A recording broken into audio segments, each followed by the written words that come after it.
नमस्कार, मैं हूं आपके साथ शिप्रा झा और आप देख रहे हैं चुनाव से जुड़ा सबसे पहला चुनावी बुलेटिन। चुनाव की चाल तो समझिए। लोकसभा चुनाव का शोर चरम पर पहुंचता जा रहा है। चुनावी चाल तूफानी गति से चली जा रही है। बीजेपी चाल चल रही है, कांग्रेस चाल चल रही है, तो क्षेत्रीय दल भी चाल से कमाल करने की जुगत में है और हमारी नजर चुनाव की हर एक चाल पर है। तो चुनाव से जुड़ी हर एक खबर को आपको दिखाएंगे, खबर के अंदर की एक एक चाल को समझाएंगे। बस आप देखते रहिए देश का सबसे पहला समझाने वाला बुलेटिन, चुनाव की चाल तो समझिए।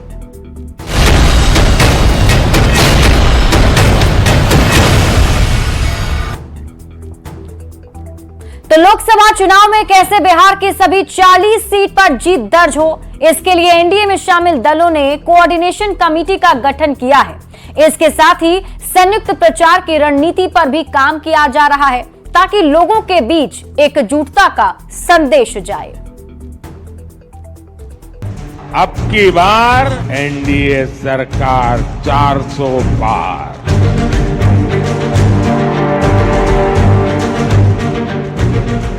लोकसभा चुनाव की रणभेरी बज चुकी है और बिहार में एनडीए और महागठबंधन आमने सामने है। 2024 के लोकसभा चुनाव में बिहार एनडीए के घटक दल हर फैसला पूरी प्लानिंग के साथ ले रहे हैं। पहले सभी 40 सीटों का बंटवारा किया गया, फिर सामाजिक समीकरण का ख्याल रखते हुए उम्मीदवारों के नामों का ऐलान किया जा रहा है और 2020 के विधानसभा चुनाव की तरह कोई कंफ्यूजन ना हो, इसके लिए एक कोऑर्डिनेशन कमेटी का गठन भी कर दिया गया है। एनडीए के जितने भी घटक दल हैं उसमें से प्रमुख नेता उस कोऑर्डिनेशन कमेटी में रहेंगे। नियमित बैठकें होंगी और नियमित एक दूसरे की जरूरतों का ख्याल रखा जाएगा और उस हिसाब से एक ज्वाइंट ऑपरेशन किया जाएगा। यही नहीं, एनडीए के अंदर हर एक सीट पर चुनाव प्रचार को लेकर बड़े नेताओं को ध्यान में रखते हुए खास रणनीति भी बनाई जा रही है ताकि ये सीधा मैसेज जाए कि सब एकजुट हैं और संयुक्त प्रचार का असर सभी सीटों पर पड़े। आपस में कोऑर्डिनेशन के लिए एक छोटी कमेटी भी बनी है, तो उसके आधार पे जो जहां जिनको जाना होगा सामूहिक रूप से हम लोग हर जगह जाएंगे जहां जिनकी जरूरत होगी। एनडीए में एकजुटता नेतृत्व से लेकर कार्यकर्ता के बीच 400 के पार के लक्ष्य को पूरा करने के लिए संकल्पित। अब तक सीट बंटवारे से लेकर उम्मीदवारों के नाम के ऐलान तक में एनडीए गठबंधन इंडी अलायंस से आगे दिख रहा है। जनता का आशीर्वाद कितना मिलता है, ये रिजल्ट बताएंगे। न्यूज़ 18 के लिए पटना से आनंद अमृतराज की रिपोर्ट। तो बिहार में एनडीए की चुनावी चाल को अब आप समझिए। लोकसभा चुनाव में पीएम मोदी ने 400 पार का नारा दिया है और इस लक्ष्य को पाने में बिहार की बड़ी भूमिका हो सकती है क्योंकि बिहार में लोकसभा की 40 सीटें हैं। 2019 में एनडीए को 39 सीट मिली थी, मतलब एक सीट को अगर आप छोड़ दें तो सभी सीटों पर जीत एनडीए को मिली थी। इस बार यानी 2024 में एनडीए का लक्ष्य है सभी 40 सीटों पर जीत दर्ज करना और इसके लिए जरूरी है कि एनडीए एकजुट होकर चुनाव लड़े। सीटों का आसानी से बंटवारा करके एनडीए ने पहली बढ़त बना ली है। दूसरा कदम कोऑर्डिनेशन कमेटी बनाकर किया जा रहा है ताकि 2020 की तरह ही कोई कंफ्यूजन ना हो और इसके लिए संयुक्त रैलियों की रणनीति भी बनाई जा रही है ताकि कार्यकर्ता एकजुट होकर मैदान में सभी 40 सीट जीतने पर फोकस कर सके और जो पीएम मोदी ने नारा दिया है वो सफल हो सके। बढ़ते हैं आगे और अब बात करते हैं अगली खबर की। लोकसभा चुनाव में टिकट के लिए बाहुबली नेता मुन्ना शुक्ला और रामा सिंह ने आरजेडी अध्यक्ष लालू प्रसाद से मुलाकात की है। कहा जा रहा है कि महाराजगंज से टिकट की तलाश में टुन्ना जी पांडे भी लालू प्रसाद से मिले, जबकि बाहुबली अवधेश मंडल की पत्नी बीमा भारती और अशोक महतो की पत्नी अनीता देवी को पहले ही लालू प्रसाद का आशीर्वाद मिल चुका है और दोनों चुनावी मैदान में हैं।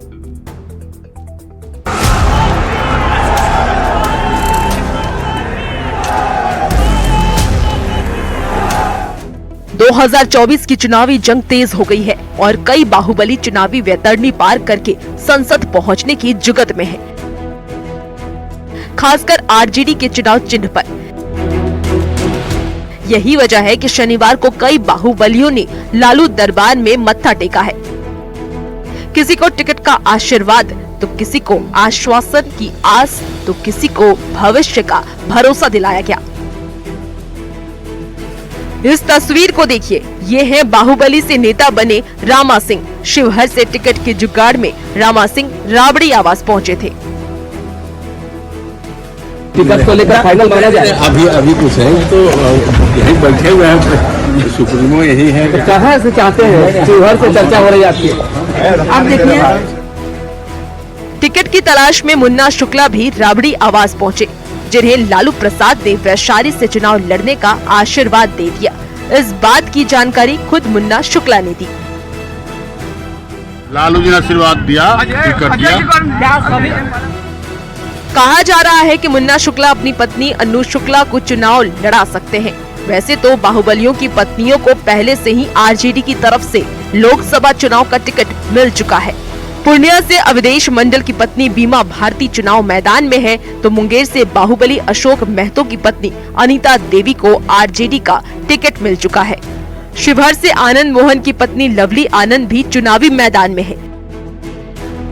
कभी आनंद मोहन की पहचान भी बाहुबली नेता के तौर पर हुआ करती थी, लेकिन शनिवार को जिस ढंग से दो बाहुबली नेताओं ने टिकट के लिए लालू प्रसाद से मुलाकात की, उस पर बीजेपी ने निशाना साधा है।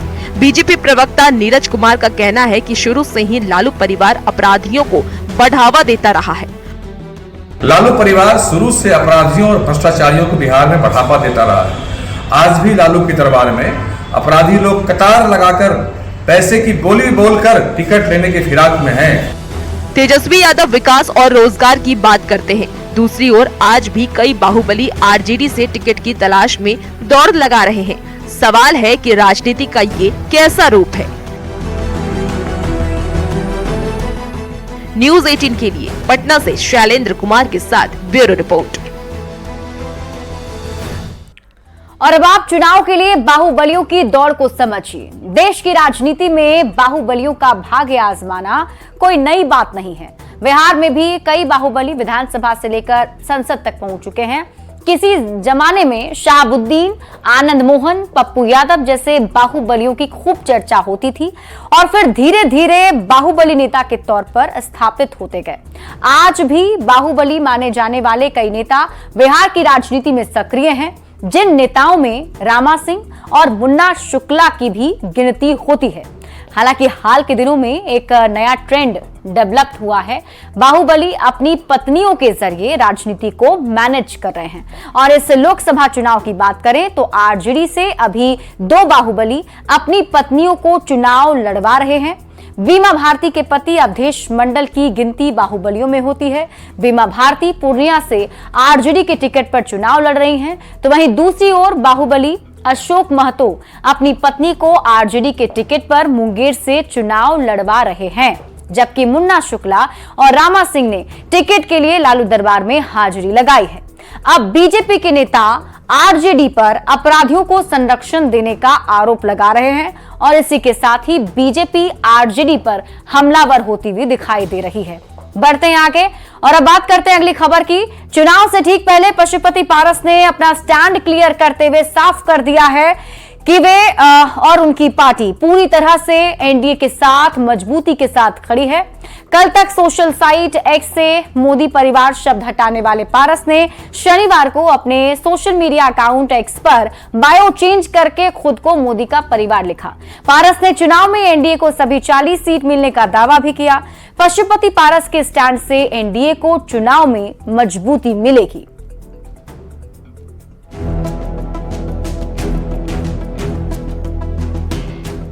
हाजीपुर सीट को लेकर चाचा पशुपति पारस और भतीजे चिराग पासवान के बीच तल्खी बढ़ी। एनडीए की सीट शेयरिंग में पारस की पार्टी आरएलजेपी को एक भी सीट नहीं मिली। ऐसे में पारस ने 19 मार्च को केंद्रीय मंत्रिमंडल से इस्तीफा दे दिया। यही नहीं, अपने सोशल मीडिया साइट एक्स पर मोदी का परिवार शब्द भी हटा दिया। ऐसा लगा कि पशुपति पारस एनडीए को सबक सिखाएंगे। चुनावी मैदान में उतरने तक की बात कही जा रही थी। आरजेडी के साथ तक जाने की बात होने लगी थी, पर ठीक 11 दिन बाद ही शनिवार को पारस का बड़ा बयान सामने आया। कहा, मैं एनडीए का हिस्सा हूं और पीएम मोदी के साथ खड़ा हूं। यही नहीं, सोशल मीडिया साइट एक्स पर फिर से पशुपति पारस ने अपने बायो भी बदल लिए। लिखा, मोदी का परिवार। सूत्र बता रहे हैं कि पशुपति पारस लोकसभा चुनाव नहीं लड़ेंगे।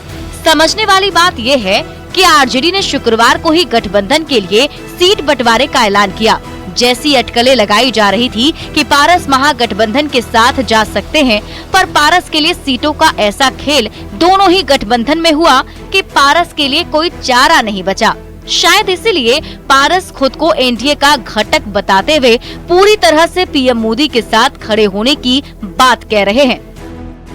चुनाव में बिहार की 40 सीटें एनडीए को मिलने तक का दावा कर रहे हैं। जाहिर है, चुनाव से पहले पारस के रुख से एनडीए और मजबूत होगा। न्यूज़ 18 के लिए दिल्ली से अमितेश सिंह के साथ ब्यूरो रिपोर्ट। तो चुनावी मौसम में पारस की परिवार वापसी को समझिए। पशुपति पारस पीएम मोदी के सरकार में मंत्री थे। लोकसभा चुनाव में पशुपति पारस की पार्टी को एनडीए में कोई सीट नहीं मिली। हालांकि बताया जाता है कि उन्हें कुछ खास ऑफर बीजेपी की तरफ से दिए गए थे, जिसमें एलजेपी के दोनों धड़ों को एक होने को बोला गया था। लेकिन पशुपति पारस ने इस बात को नहीं माना था।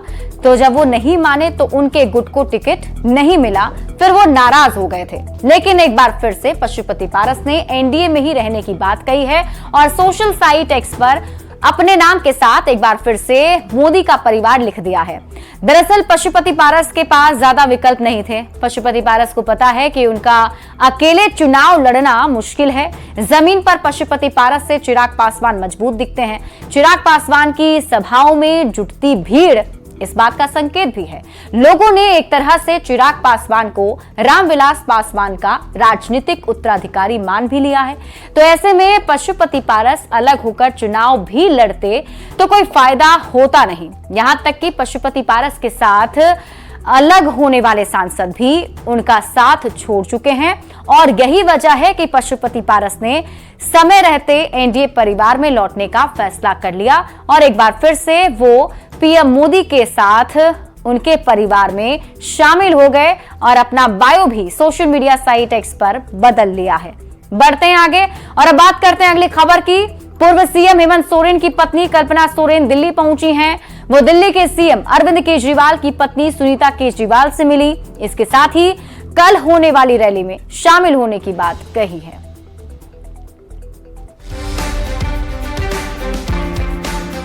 मुलाकात की इन तस्वीरों में खुशी भी है, गम भी है और साथ होने का एहसास भी है। ये है झारखंड के पूर्व मुख्यमंत्री हेमंत सोरेन की पत्नी कल्पना सोरेन और दिल्ली के मुख्यमंत्री अरविंद केजरीवाल की पत्नी सुनीता केजरीवाल। दोनों के पति मनी लॉन्ड्रिंग के केस में जेल में हैं। इसलिए जब दिल्ली में कल्पना सोरेन सुनीता केजरीवाल से मिली तो दोनों की आंखें छलक पड़ी। देखिए, जो घटना झारखंड में 2 महीने पहले हुई थी वो यहाँ दिल्ली में भी सेम घटना हुई है। मेरे पति हेमंत जी को भी जेल भेजा गया। आज यहाँ पे अरविंद सर को भी यहाँ पे जेल भेजा गया है। तो जो परिस्थिति, जो स्थिति हमारी झारखंड में है वही अब यहाँ दिल्ली में भी हो गई है। तो मैं मैम से, सुनीता मैम से मिलने आई थी, उनका दुख दर्द बांटने आई थी। तो उन्होंने भी अपने व्यथा सुनाई और हम लोगों ने यही मिलकर प्रण किया है कि अब इस लड़ाई को हम लोगों को बहुत दूर तक लेके जाना है, जिनमें मैम का भी साथ हमारे साथ रहेगा और हमारा पूरा झारखंड भी अरविंद केजरीवाल जी सर के साथ भी हमेशा रहेगा। अरविंद केजरीवाल की गिरफ्तारी के खिलाफ दिल्ली के रामलीला मैदान में विपक्षी गठबंधन की महारैली होने वाली है। इस रैली में शामिल होने के लिए कल्पना सोरेन समेत कई जेएमएम नेता रांची से दिल्ली पहुंचे हैं। इस रैली के जरिए न सिर्फ केंद्र सरकार पर जोरदार हमला होगा, लोकसभा चुनाव से पहले विपक्ष एकजुटता दिखाने की भी भरपूर कोशिश होगी। झारखंड के राजनीतिक मैदान से सियासत में कदम रखने वाली कल्पना सोरेन अब दिल्ली के सियासी मंच पर केंद्र सरकार पर हमले करती दिखेंगी। ऐसे में हेमंत सोरेन की गैर हाजिरी से निराश जेएमएम कार्यकर्ता कल्पना सोरेन के सियासी दौरे से उत्साहित नजर आ रहे हैं।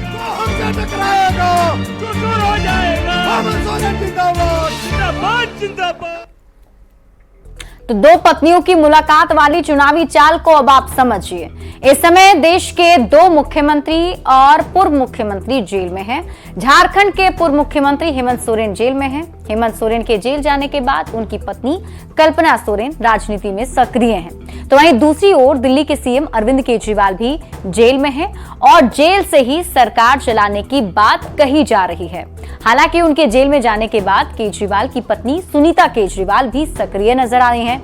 चूंकि रविवार को दिल्ली में गठबंधन की रैली है और रैली में हिस्सा लेने के लिए कल्पना सोरेन दिल्ली गई हुई हैं, जहां कल्पना सोरेन ने अरविंद केजरीवाल की पत्नी सुनीता केजरीवाल से मुलाकात की और तस्वीर के जरिए अपने समर्थकों तक मैसेज देने की कोशिश की है। और जो तस्वीर भी सामने आई है, और इसके बाद आपको बता दें कल्पना सोरेन ने आज सोनिया गांधी से भी मुलाकात की और कल हुंकार भरती भी नजर आएंगी। बढ़ते हैं आगे अपने खास बुलेटिन चुनाव की चाल तो समझिए में चलते चलते देख लेते हैं जमुई लोकसभा सीट का इतिहास और सियासी समीकरण।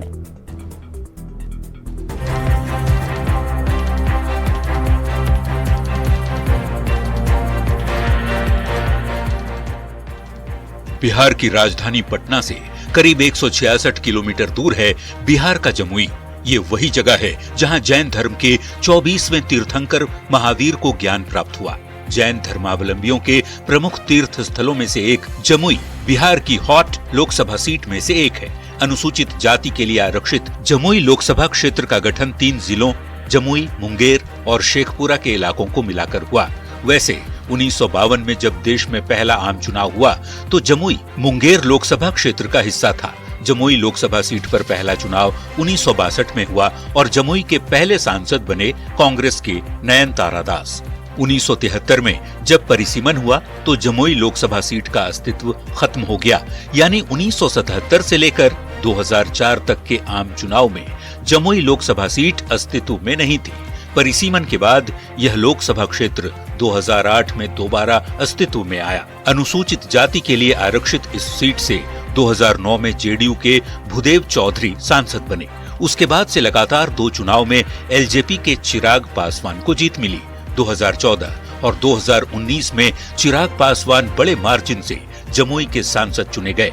2024 में जमुई की सीट चिराग की पार्टी एलजेपीआर के ही खाते में है। इस बार चिराग पासवान ने अपने बहनोई अरुण भारती को एनडीए के प्रत्याशी के तौर पर जमुई से मैदान में उतारा है, जिनका सीधा मुकाबला आरजेडी की अर्चना रविदास से है।